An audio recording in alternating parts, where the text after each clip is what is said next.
Welcome to the channel. Today on the channel we're going to be doing a Grey Knights breakdown of the 9th edition Codex and a little bit of a review and overview of the data sheets, stratagems, and a little bit of personal thoughts and everything. But Grey Knights, great Codex. I like it a lot over quick and easy on it. I don't think it's perfect, but I think it's in line with what Games Workshop's been trying to do with their last couple Codex releases. Just like the Thousand Suns, it seems definitely above average from what they just came from, but I don't think it's too overpowered to the point where it's AdMech or Drakari super S tier. And I think both of those armies are going to be hurt by both of the Thousand Suns and Grey Knights Codex, but that's quick and easy. I like it. Wikipedia is a great source if you're not familiar with it. It's free, and it's a great way for both your handheld on the go if you're at a tournament and or if you're just at home looking at stuff. It's not always perfect, but it's often a little bit more accurate than I would say even Battlescribe for the most part. But at the end of the day, you should always go with the books and FAQs from the official releases if you can. This is just another tool in your tool belt to help you out. But let's get right into it, and we'll be right back here. Okay, so getting into the meat and potatoes of this list, we're going to get into the Brotherhood keyword. So a lot has changed, but one of the biggest changes has to be the Brotherhood keyword here. It gives you a couple things. The biggest is that it's going to give you access to a new psychic power, a new stratagem, and a new warlord trait to pick from. And if you want to, bring a pregame or use during. So for the Brotherhood psychic powers, you can actually get those in addition to everything else you have. So there's no penalty in the sense that you just get it for free with your Brotherhood. It's one of the best parts about the Brotherhood, especially with factions like or detachments with rapiers, where your spell gives you +1 attack. So if you have a 10 attack unit that's already have all extremely overbuffed weapons in the first place, if you give a 10-man unit, let's say a paladin unit where they're hitting on 2s now, the whole unit's getting 10 more attacks. That's the difference between wiping out an Imperial Knight and not wiping it out. And that's pretty cool. So there's that. There's the Preservers. They have a really cool one. I like them as well. No one's given them points or kudos. I like them a lot. I think they're feel no pain. I like things that are defensive and tanky. You'll see that a lot in my other videos if you're watching. Ward Makers are cool because they have Brother Captain Stern and Voldus as their head dudes. So lore-wise, that's pretty sweet. Blades of Victory, I like a lot as well because it's very lore-wise, speaking of the same. To be able to have a couple guys chew through a ton of, let's say, Tyranids or small Orc Boys or, Gretchen or whatever, to have just like 4 or 5 man units tear through 10 or 20 of those would be very lore friendly, but in the game itself you really can't do that. And I think with these guys, the pistol 4 combination with their already increased attack capability, because it's not just shock assault now, is a deadly combo. And I think it'd be very cool if there ever was a horde meta, but there's just not a horde meta right now for that to be competitively applicable. But a couple really cool ones. The Precinct Brethren is the one with the CP regen, and the odds would be in your favor because it's a cast on a 6. So it's just a great way to guarantee yourself 2 CP per turn, because you're going to get 1 in the command phase, you're going to get 1 with whoever's casting this, so you can keep them alive. But I like that. You're definitely going to be casting more powers these days, so you don't get the most benefit out of these new spells as much as I would love to, but because you have so many other great spells to choose from. I mean, 8th edition, there were some great spells, but really, you'd be casting a couple of them per game. I mean, you get them off because you have your +1 to cast, you don't have that anymore. And you'd guarantee those couple of great spells. So you had your Astral Aim and your Vortex of Doom and, a couple other great ones out there. But now that you're going to have more spells to choose from, a lot harder choices to make, not only for you, but your opponent as well to deal with. There's not just a couple of great spells to know that the Grey Knights are going to bring. So they know that's not going to just be some Astral Aim Vendreads in the back, or some Paladins super buffed with Astral Aim. I'm really honing on Astral Aim because that's the biggest one we've lost, but it doesn't mean the end of the world that we lost it. That's my rant on Astral Aim. And the Brotherhoods, pretty much good stuff there. The one big thing that's downside with them is that they now limit you, so each detachment has to be a separate Brotherhood. And within each detachment now, you can only have 1 Grand Master, or 1 Captain for all intensive purposes, and 1 Lieutenant or Brother Captain, however you want to look at it, in each detachment. The only exception would be Supreme Grand Master Kaldor Drago. Badass motherfucker himself is going to be able to be in his own detachment, which is pretty cool.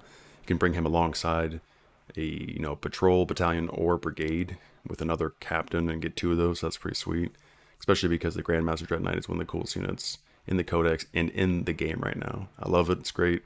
A lot of people used to hate on it. A lot of people still are, but at least now there's a lot of people that like it as well. So a lot of great stuff. We'll be right back here and get into some more stuff. Okay, so moving out of the Brotherhood keyword and what all that good stuff gets you, we're going to get into abilities and what's changed in the new 9th edition Codex compared to the 8th one. So the biggest difference is that you're going to still retain that +1 to denies, but which you're going to be casting a lot more these days. There's a lot more Psychers on the board, and you're about to get a lot of updated Codex of more Psychers coming in very, very quickly. But even on top of that, there's more mortal wounds on the board than ever. Looking at Admech, Drakari, and not even that, but you have Space Marines and Orcs. The biggest one right now that shines to me is that Orcs have ways to give you, I think that guy riding the giant squig can give you 4 mortal wounds. The squig itself, if it hits on a 4+ or a 6+ or something, and it gives, or I think it's on 6s to wound, give 4 extra mortal wounds or 3 mortal wounds, whatever it is. It's insane. So having that 5++ mortal wound buffer is, I believe, and I don't know if I'm going to get a lot of flack for saying this, but I actually believe that you're going to get more benefit with that 5++, feel no pain against mortals, because you're almost always going to guarantee you're going to peril at least once during this game. And now we're actually doing more casts than ever, especially with secondary actions, then you're having to have more chances of getting perils. It's going to even be more beneficial because we need to keep these guys alive. We're getting more of them than ever because some of them are just cheaper, and you have more wounds given to these guys that we're going to have. But in general, defensive buffs, I'm always a big fan of. So that's a lot of words about the chapter tactics. Let's get into some of the actual abilities. It's pretty standard for Space Marine stuff, which everybody knows at this point. The biggest one that's not standard is the Masters of the Warp. Now, the Masters of the Warp is interesting because not only can you change it, but it's gotten changed from 8th edition that once you go to a new one, you can't go back. So you have to make sure that you're going to invest into that round as much as possible, and maybe it changes your thought process a little bit, because now you just can't go back into Tides of the Shadow.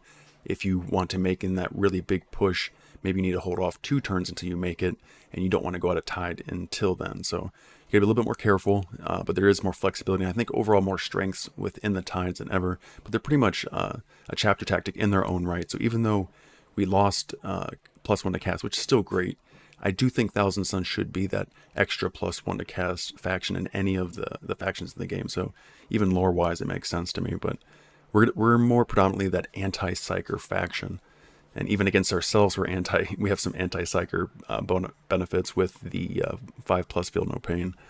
But let's get into the Tides here, and we'll be right back. Okay, so getting into the Masters of the Warp ability, a couple quick details and big things about it before moving on to the actual Tides and my favorite ones. So the big things about Tides of the Warp is that you always have to move forward to a different one or stay in the one you're at. You can never go back to a different one. There is warp shaping, psychic power. Warp shaping is a manifestation of force, so it's pretty easy to get that off. You're almost always going to guarantee that, and if you have to re-roll it because it's a one Tide that you really need to get off, you're really guaranteeing those odds, I'm sure above 90%. So it's a nice ability to have. I'm not sure if it was 4 before. It seems pretty low, but either way, it's pretty certain you're going to get that off if you need to. So flexibility is there, and there's more flexibility in the Tides themselves because there's an extra one. So we have 5 Tides, and they're all a little bit different. Some are nerfed, but they're a little bit more niche and great to have. So let's get into the Tides themselves, my favorite.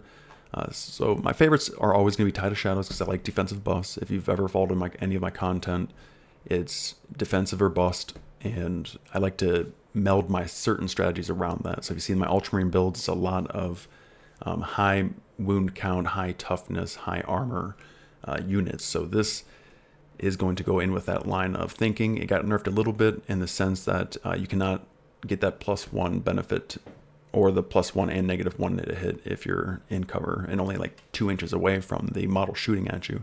You have to be 12 inches or more than 12 inches, not 12 inches or more, but either way. And dense cover, which I'm not sure if it was before, if the whole unit had to be on it to get dense cover, but the whole unit must be on it now to get dense cover, and vehicles can no longer get -1 to hit no matter what, just because to get light cover in the first place is impossible for a vehicle. You have to be infantry to get it. So it's nice to get a little bit more keywording on it so people can really see exactly what it does. There's not going to be no debates when you're at a tournament. But Tide of Shadows, still one of my favorites, even though it got nerfed. Tide of Celerity, this might be one of a lot of people's favorites. I'm not sure I'm going to be using a turn 2 and mass charge deep striking as I thought I was going to. There's a little bit different things I want to do. But this one's great as well because you're getting a higher chance of getting off your charges than you ever have before. Granted, you don't have the Into the Fray Warlord trait that allows you to get reroll charges 6 inches of your Grandmaster, which was pretty strong and a little bit weaker than the new Warlord trait for the most part. But to add this on top of the new Warlord trait makes it stronger overall. So it's a great Tide to be in. Tide of Convergence is my second favorite, other than Tide of the Shadows, because it's going to give you 6-inch range to your side weapons. Big deal for the Dread Knights, Grandmaster Dread Knights, as well as any Paladins with if you have 10 of them, you can get 4 heavy weapons in there, or Purgation Squad, which also got a buff. Pretty much stayed the points they were before, no super big increase, but they got 2 wounds now, and better heavy weapons, and they have Deep Strike, so I mean, you can go on and on with the Purgation Squad, they're just great, and better overall psyching power, just gives more access to powers, so... Tide of Celerity, Tide of Shadows, Tide of Convergence, Tide of Escalation. So this is the new one that's going to include your Psychic Brotherhood power. Granted, you can only cast that power 1 time per any of the units that have that Brotherhood keyword. This allows you to cast it more than once, but you have that increasing +1 to cast just like you do on Smite. So, like I said before, more flexibility, more chances to do it, more niche. We're getting a lot more niches with these tides, but the next one is the most niche, but it would actually be your number 1 to use against these opponents, which would be the Tide of Banishment.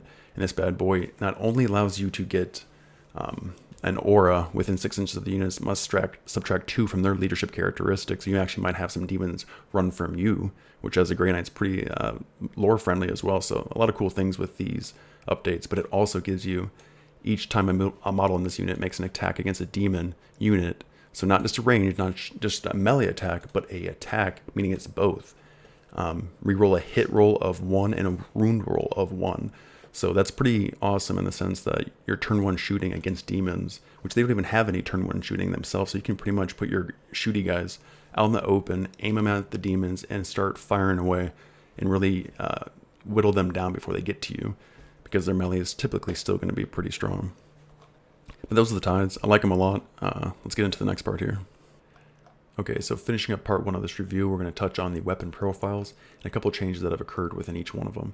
So bolt weapons here have gotten a little bit of a buff overall, not as much as Flame, Psy, or Nemesis weapons, but they still have some buffs. Starting off with the Brotherhood Psyker spell from the Silver Blades, which allows you to fire your Storm Bolters within combat, supercharges those weapons. It gives them a pistol 4 profile, allowing them to fire in combat. Supercharges the Storm Bolters, which is already one of our bread and butter items and tools as a Grey Knight player. But on top of that, the Fury of Deimos Relic is now a pretty significant upgrade for almost any character that has an open Stormbolter slot, even if it's Master Crafted. And speaking of Master Crafted, that's another bolt weapon upgrade that we have acquired. So now your Grandmaster, your Brother Captains, including Voldus and Drago, all have an extra AP and extra damage when it comes to their Stormbolters, which is pretty awesome. But the flame weapons have also gotten a really significant upgrade, going to 12 inches on all their profiles, as well as a 2d6 option for the Dread Knights, allowing them to get strength 6, -1, 1 damage, 2d6 shots out of that per Dread Knight. That would be 6d6, strength 6, -1 AP, hitting on ones, or it'd be auto hitting, so it kind of hits on ones, I guess. Great weapon, great upgrades, but the real big upgrades come from the Nemesis weapons as well as these Psy weapons. Both of these have significant upgrades, especially for the Dread Knight variants, with a now strength 8, -2 AP, 2 damage shots coming from the side cannons. You can buff those now to get them to strength 9 as well, so, or +1 to wound if you have the Blades of Victory Brotherhood with you. So great buffs across the board. Melee weapons, Nemesis weapons across the board have increased damage and or AP or strength, depending on which profile you're looking at. So a lot of great stuff there, and as well as a lot of stratagems to buff all 3 of these weapons. I guess all 4 as well, because some bolt weapons now have stratagem support that they didn't have before. But Brotherhood of Psychers. We'll get into that for part 2, some really nitty-gritty stuff about it, and that'll be the beginning of part 2 there. But thanks for stopping out. We'll catch you on the flip side here.